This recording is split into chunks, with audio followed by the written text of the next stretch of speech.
Are you a flirt? Have you ever wanted to improve your flirting? Some people struggle with flirting and find they don't know where to begin. But there are a few flirting characteristics that can improve your chances of effectively flirting with someone. Dr. Aaron Benzeev explained in his Psychology Today article that these groups of flirting characteristics underlie effective flirting.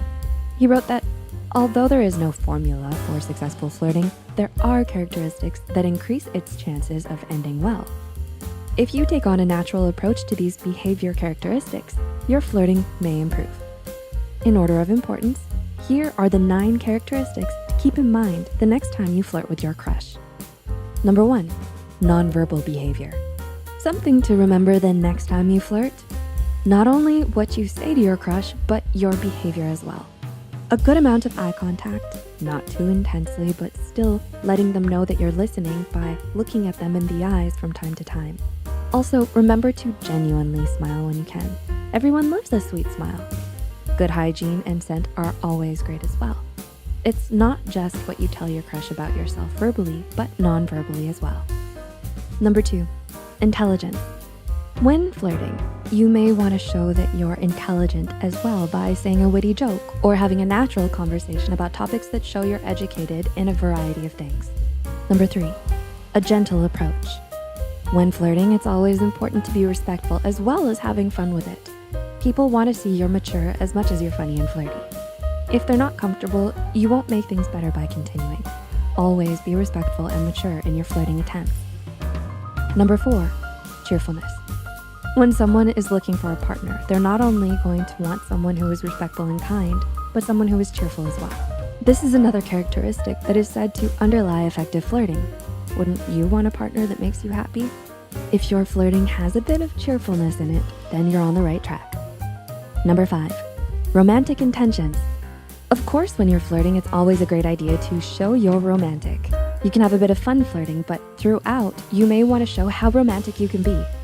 Whether it's a sweet look in the eyes that you give or a bit of gentleness in your touch, a hint of romance is often essential for flirting. Number 6, courage and determination when flirting. It can be nerve-wracking to approach someone you like and flirt with them. Where do you begin? Confidence is key.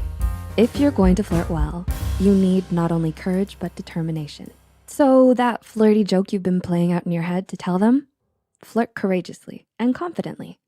Number 7, something in common. Of course, for you to develop a relationship with your crush, you'll want to have something in common with them. So before you start flirting, you may want to find out a few things about them. What do they like? Do they have any shared interests, values? You'll need to keep the conversation going after your witty flirting. That's the goal. So a few things in common is always a good idea, so you can easily bring the conversation back to something you have in common. Number 8, good looks. We don't know what qualities others find attractive about others, but we can always try to be our best selves to create a first attraction when you approach who you're about to flirt with. Good looks can always help. So if you can, keep up good hygiene and wear your favorite outfit to express your best self. And number 9, a mysterious allure. Lastly, we have mystery. If you want to ask your crush on a date after some flirting, they'll likely want to get to know you more if you leave something for them to want to know. When asked about something, reveal what you feel comfortable with, but you don't need to reveal everything about yourself in one sitting. Be honest, respectful, and curious with your crush. But at first, feel free to leave a bit of mystery. It may just leave them wanting to hear more from you, perhaps on that date. So, which of these flirting characteristics will you keep in mind next time you approach your crush? We hope you enjoyed this video. If you did, don't forget to click the like button and share it with a friend. Subscribe to Psych2Go and hit the notification bell icon for more content like this. As always, thanks for watching and see you next time.